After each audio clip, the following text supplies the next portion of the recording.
मिसिकी केतल जाकि चादर चढ़ेले तो केतल देखिए कुराण पड़े तो केतल देखिए सहित मिसिकी खाइले सहित शोले यही राजनेता मैंने खंडे भोट पाई आज आम हिंदू राष्ट्र को बिकी दौरान आम ओडिशार आज जदि रुइया बांग्लादेशी मैंने आसिकी आम ओडिशा को कब्जा करते केवल आम ओडिशार थिबा राजनेता जे कि पूर्वर जो राजनेता मैंने थिले निज स्वार्थपाई जे कि निज भोट खंडक आज आम ओडिया मानक भी बलि पकई देइछन्ति। हाय नमस्कार, जय श्रीराम, जय हिंद, जय भारत। जी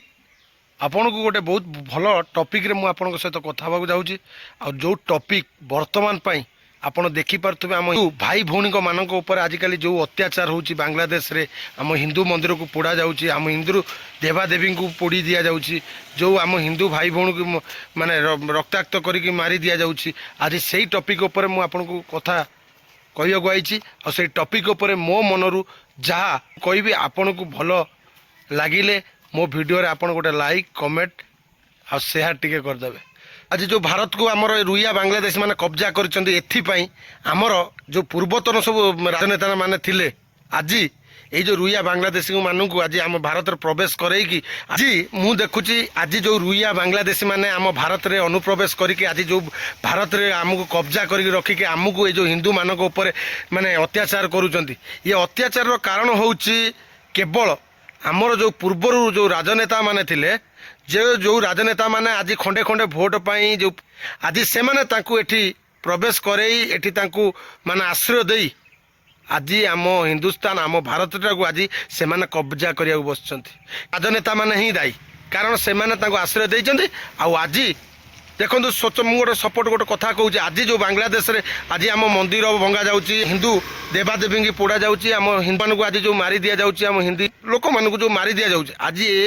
से मैंने कहीं करूँ आम हिंदू लोक से भल पाऊना आ से लोक मैंने आज भारत में रोच आसिकी आम देखो सपोज मु भुवनेश्वर कथा कहूँ आज भुवनेश्वर गोटे छोटिया कथाटे कहूँ देखो भुवनेश्वर भितर देखो आपण माने 100% रु बर्तमान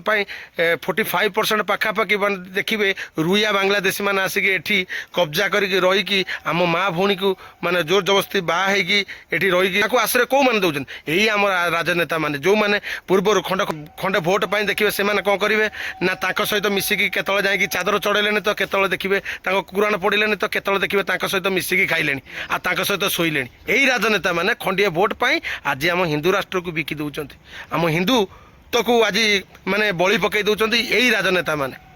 आम हिंदू राष्ट्र केमिति आज दिग आड़ को गति कर आपण मैंने भाभी पारे कारण ये गति कर आम हिंदुस्तान खराब हबार कारण आम राजनेता माने जे कि प्रथम जो पूर्वर सब थिले जो राजनेता माने जे कि खंडे खंडे भोट पाई निज स्वार्थ पाई आज आम हिंदू मान को बलि पकई देइछन्ति आज आम हिंदू माने आज आमे किछि करि पारना देखिए गाँ गहली जोटी आप देखिए वर्तमान पाई सही रुइया बांग्लादेशी मैंने देखिए आम गाँ गली आसुँच आम माँ भौणी की एठी नौकरी आम आम माँ भौणी की नहीं से एठी रहीकि पुणी आम माँ भौणी के ऊपर अत्याचार कर आम मंदिर को अत्याचार कर आपण मैंने देखुवे आम ओडिशार आज जदि रुइया बांग्लादेशी मैंने आसिकी आम ओडिशा को कब्जा करते केवल आम ओडिशार थिबा राजनेता जे कि पूर्वर जो राजनेता माने थिले निज स्वार्थपाई जे कि निज भोट खंडक पाई आज आम ओडिया मानक भी बलि पकई देइछन्ति एइथिपाई बलि पकई देइछन्ति मात्र खंडाए भोट पाई आपण देखंतु निज भोट पाई जाइकि निजे मस्जिद खबर पकाउछन तो केवल केतल देखिबे सहित माने जाइकि माने नमाज पढुछन्ति आ केतल देखिबे सहित जाइकि कोन करछन ना घरे खाउछन्ति बसुछन्ति सहित शोचन्ति आश्रय दौरान सी आमको किमिति ये ओडिशारू तड़िया व्यवस्थाटा यही आम राजनेता माने करछन जे पूर्वर थिले आपण एई किछि दिन आपण देखंतु यही जो मानक आज परमानेंट ये रही जगह देते किए देते आमर ये सरकार ये ओडिशा सरकार देती परमानेंट ताकर कौन ये ओडिशा कौन से कौन आम ओडिया लोक ना कौन से माने रही किंतु पूर्वर आमर जो राजनेता माने थिले से माने आज आमको बर्बाद कर देकी जाइछन।